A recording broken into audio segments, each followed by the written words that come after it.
All right. Welcome back, everyone, for another deep dive. Ah, You ready to get into it today? always. Fantastic. Um, So we are going to be talking about something that's kind of inherently human today, okay. and that is imagining better alternatives. Mm-hmm. And we're going to be taking all of this from pasted text. Right. So this is something that affects, pretty much everyone in every area of their lives. Yeah, But definitely. we're going to be focusing mostly on the world of education today. Absolutely. But this idea that like we can imagine things being better. Yeah. It's like this double-edged sword. Yeah, it's a gift and a curse, Yeah. It's what drives progress, but it also fuels dissatisfaction. So Yeah. it's like, And the source uses this analogy of a cat just like basking in the sun, right. and the cat's just completely content. Yeah, just loving it. But if you had like a human being in the same exact spot, Mm-hmm. the human's gonna be like, is there a better sunbeam? Right, exactly.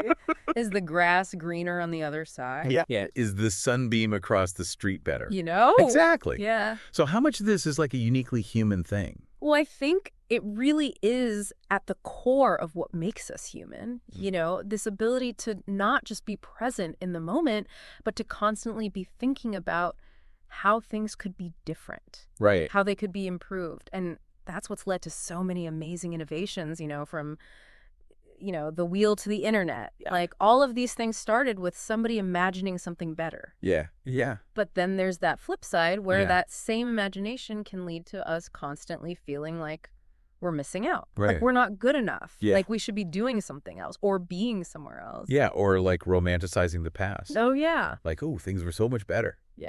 back in the day. Yeah, exactly. We all do that. Right. And so it's this, this The constant, tug of war. yeah, this tension between appreciating what we have Right. and striving for something more. Yeah. And that ties into FOMO.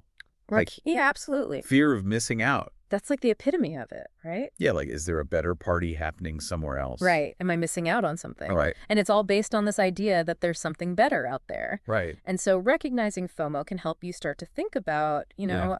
are my desires for change based on like genuine needs? Or is it just this like external pressure to be part of something else? Okay. Yeah. So like check yourself before you wreck yourself. Exactly.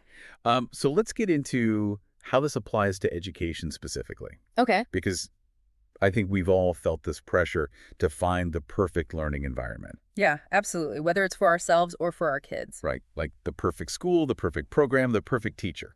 Exactly. And the source really challenges that notion of perfect. Right. It argues that searching for perfect can actually be detrimental. Yeah. Can hold us back from finding what's actually right for us. Yeah. So instead of perfect, we should be looking for the right environment. Okay. So what's the difference between like perfect versus right? Well, perfect is this like idealized, unattainable thing. Right. Right? It's about alignment. Okay. It's about finding a learning environment that aligns with your values, Mm-hmm. your learning style, your goals. Okay. So, for example, if you thrive in a collaborative setting, Yeah. a giant lecture hall might not be the right environment for you, Right. even if it's considered like a prestigious university or something. Right. It's not about checking boxes. It's about finding a place where you can actually learn and grow. So it's about like personal fit. Yeah, exactly. Like, some people might really thrive in that lecture hall setting, Right. and that's great. Exactly. Different strokes for different folks. Exactly. So finding that right fit Yeah. for you. And the source goes on to give like 4 key questions to ask before making any big decisions based on these imagined alternatives.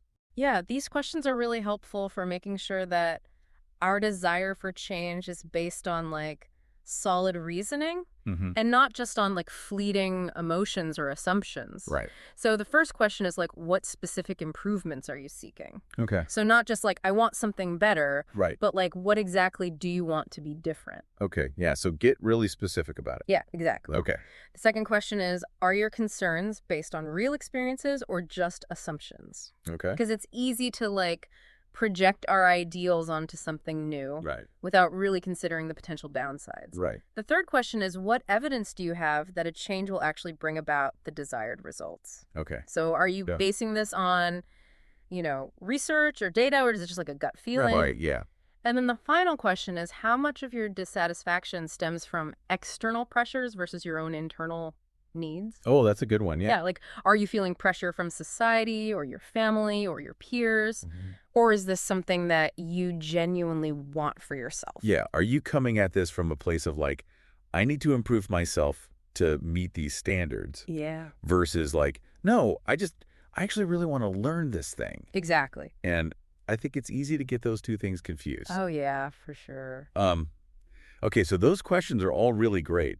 And I think those are applicable to like Definitely. way more than just education. Oh, yeah. Any big decision in life. Yeah, like if you're thinking about quitting your job or moving to a new city, Mm, like those questions are really, really valuable. absolutely. It's about being intentional with your choices. Yeah. And not just reacting to external pressures or... Yeah, or that like shiny new thing. Exactly. It's like, oh, that looks so much better over there. The grass is always greener, right? Right, right. Mm, But we don't want to get too stuck on the negative side of imagination. right. Like, how can we use this incredible power for good? Yeah, because imagination is also the source of so much creativity and innovation. Sure. Like, think about all the amazing advancements in science and technology and art.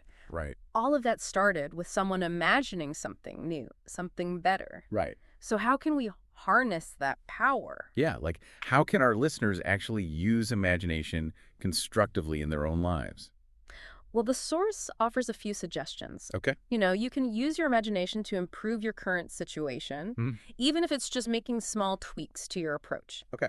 You can use it to find creative solutions to problems. Okay. You can use it to approach your own learning in a new way. Mm. Find resources that really engage you. Right. It's about becoming the architect of your own experience, I like that. rather than just being a passive passenger. Yeah, instead of just letting things happen to you. Exactly. You're saying like use your imagination to actually shape your life. Yeah, because that's what humans are capable of. Unlike any other species on the planet, we have this incredible ability to shape our own circumstances. And it all starts with imagining something different. Absolutely. So I guess if we were to try to distill a core message from all of this, it's about finding that balance between appreciating what we have Right. and using our imagination to strive for something better. Yeah, it's a beautiful paradox, isn't it? It really is. This constant dance between contentment and aspiration. Right. And maybe that's what makes life interesting. I think so. If we were all just perfectly content all the time, Yeah, we probably wouldn't achieve very much. probably not. So it's this tension that actually Yeah. drives us forward. Keeps us moving, keeps us growing. And I think what's so powerful about this whole idea is that every journey is unique Absolutely. and exploration is part of the adventure. It is. And what we need to remember is that imagination is a powerful tool. Mm. And like any tool, it can be used for good or for ill. Yeah. So the key is to use it wisely.